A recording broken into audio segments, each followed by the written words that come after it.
Today was about us, British patriots protesting against the government. Tens of thousands of patriots descended on Downing Street to stand up for what they believe in. Everything was peaceful. Then there is the far left. These people are constantly looking for trouble with their woke ideologies. In this video, they target a single journalist who has the channel Tousi TV.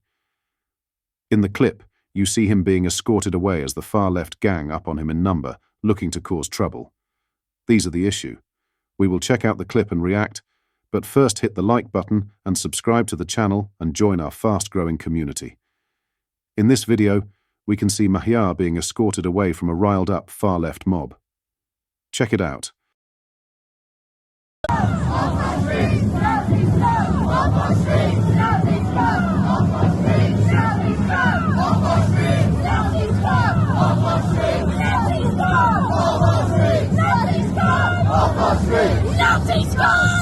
Shouting at a refugee, that's not very nice. Why are you shouting at a refugee? Why are you shouting at a refugee? Alright, but he's a refugee, he's a brown man, you're a white with a don't touch me. Why are you touching me? Why are you videoing me? Because I want you to touch me. So I want evidence for the police.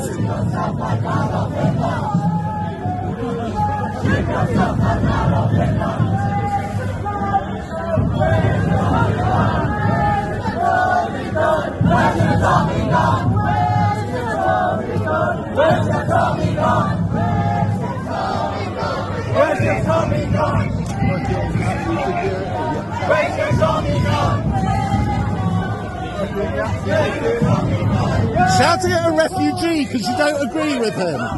Shouting at a refugee because you don't agree with him. Isn't that the epitome of fascism?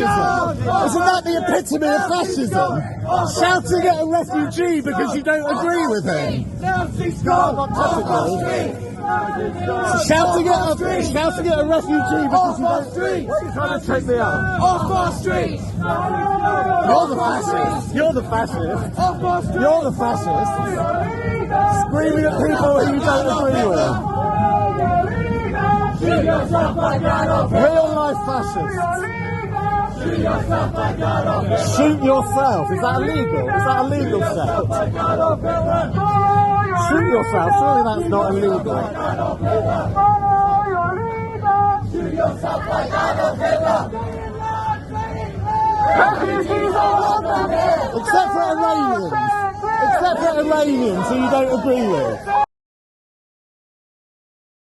In other news, Sir Keir Starmer has denied accusations of lying amid widespread anticipation, grows ahead of a potential £35 billion tax raid in Rachel Reeves's maiden budget. The Chancellor is set to announce a tax increase of almost 2% in national insurance contributions targeted at employers in her maiden budget, with the private sector taking the hit. Speaking at a press conference in Samoa this morning, the Prime Minister said that the pain that will be inflicted on the British public would be worth it to fix the foundations of broken Britain. He said that he wanted to be judged on whether Labour has made people better off and whether the NHS is put back on its feet, while also being fit for the future. He said, "That is as much about reform and technology as it is about money. There is no investment without reform as far as I'm concerned." During the election campaign, Labour vowed to not raise taxes on working people, specifically ruling out rises in national insurance, VAT, and income tax. Starmer had previously suggested that the term working people referred to those who attended work rather than individuals who receive income through rental properties or other assets. Firmly denying that he had misled the British public, Starmer claimed, "We were very clear about the tax rises that we would necessarily have to make up, whatever the circumstances, and you've listed them there, and I listed them I don't know how many times in the campaign. We were really clear in the manifesto about, and in the campaign, that we wouldn't be increasing taxes on working people, and spelt out what we meant by that in terms of income tax, in terms of NICs, and in terms of VAT, and we intend to keep the promises that we made in our manifesto." Conservative Shadow Energy Secretary Claire Coutinho criticised the Prime Minister. She said, "Keir Starmer went into an election saying he'd protect working people, only to define that as a subset of people with jobs once he won. Labour either had no plan for post-election or straight up lied to the public on multiple fronts. Big and small businesses alike have expressed fear of the move's impact on growth, as budget leaks have revealed the new tax rise for private sector employers. The CBI's interim head of tax policy, Andy Scott, said, "Many of our members are very concerned about potential increases to employers' national insurance contributions. Firms have told us that increasing employers' levies will impact their growth plans with potential implications on pay, hiring and investment." Recognizing the dreaded impact on businesses, Shadow Chancellor Jeremy Hunt has warned that the tax hike will be a jobs tax on working people, fearing that the move would lead to fewer jobs and lower wages as businesses scramble to cover costs. The IFS Paul Johnson also warned that an NI employer tax rise would classify a straightforward breach of Labour's election manifesto. Lastly, Prince Harry and Meghan Markle's professional separation was executed due to the couple's brand being perceived as toxic, according to a PR expert. The Duke and Duchess of Sussex have undertaken multiple solo engagements across the last couple of months as part of a wider strategy. The Sussexes plan to have greater separation in their professional lives as they work on different projects. Ed Coram James, a PR expert, claimed Prince Harry and Meghan Markle's brands are stronger as individuals, rather than as a couple. He said, "Since their marriage, Harry and Meghan have had a distinct brand. That brand is based on a duo. Call it Harry and Meghan, call it the Sussexes, call it whatever you like. The fact is that for years they have become synonymous with one another.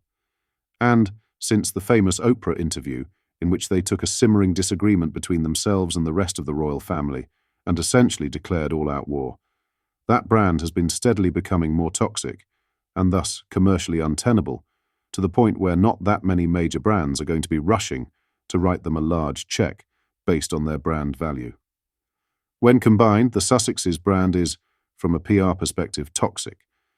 But when separate, they have a genuine chance of creating an entirely separate brand with completely different labels.